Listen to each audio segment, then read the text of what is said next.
canibalismo, prática de consumir a carne de membros da própria espécie, é um fenômeno complexo e multifacetado, que perpassa diversas culturas e períodos da história da humanidade. Embora seja frequentemente associado a uma imagem macabra e selvagem, o canibalismo desempenhou papéis variados ao longo dos tempos, indo desde rituais religiosos e funerários até situações extremas de sobrevivência. A prática do canibalismo remonta aos primórdios da humanidade e está documentada em diversas sociedades ao redor do mundo. Na antiguidade, muitas culturas praticavam rituais canibais como parte de seus costumes religiosos e crenças espirituais.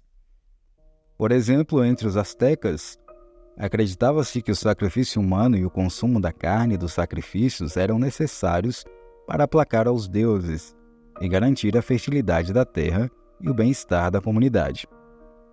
Além dos rituais religiosos, o canibalismo também era praticado em contextos de guerra e conflito. Guerras tribais e confrontos entre grupos étnicos muitas vezes resultavam em atos de canibalismo, onde os vencedores consumiam os corpos dos inimigos derrotados como uma forma de humilhação e demonstração de poder. No entanto, o canibalismo também ocorreu em situações extremas de sobrevivência. Em casos de fome extrema ou isolamento, indivíduos e grupos podem recorrer ao canibalismo como uma última tentativa desesperada de se alimentar e sobreviver.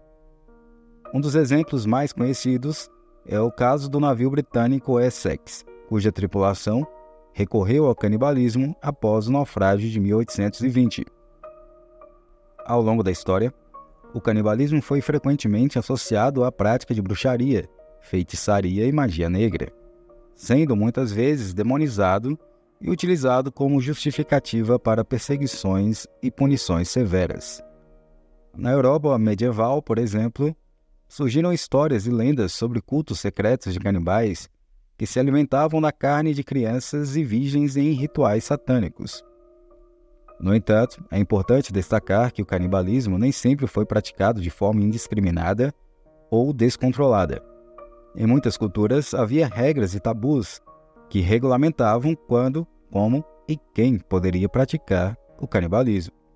Por exemplo, entre algumas tribos da Nova Guiné, o consumo da carne dos inimigos mortos em combate era visto como uma forma de assimilar sua força e coragem. Enquanto entre os povos da Melanésia, o consumo ritual da carne dos mortos era parte integrante dos rituais funerários e de luto. Nos tempos modernos, o canibalismo tornou-se uma prática extremamente rara e amplamente condenada em todo o mundo. Leis e convenções internacionais proíbem explicitamente o consumo da carne humana, e casos de canibalismo são tratados como crimes graves pela justiça. A história do canibalismo é um reflexo da complexidade e diversidade da experiência humana ao longo dos tempos, desde os rituais religiosos e funerários até os atos desesperados de sobrevivência. O canibalismo tem sido parte integrante da história da humanidade, desafiando nossas noções de moralidade, ética e comportamento humano.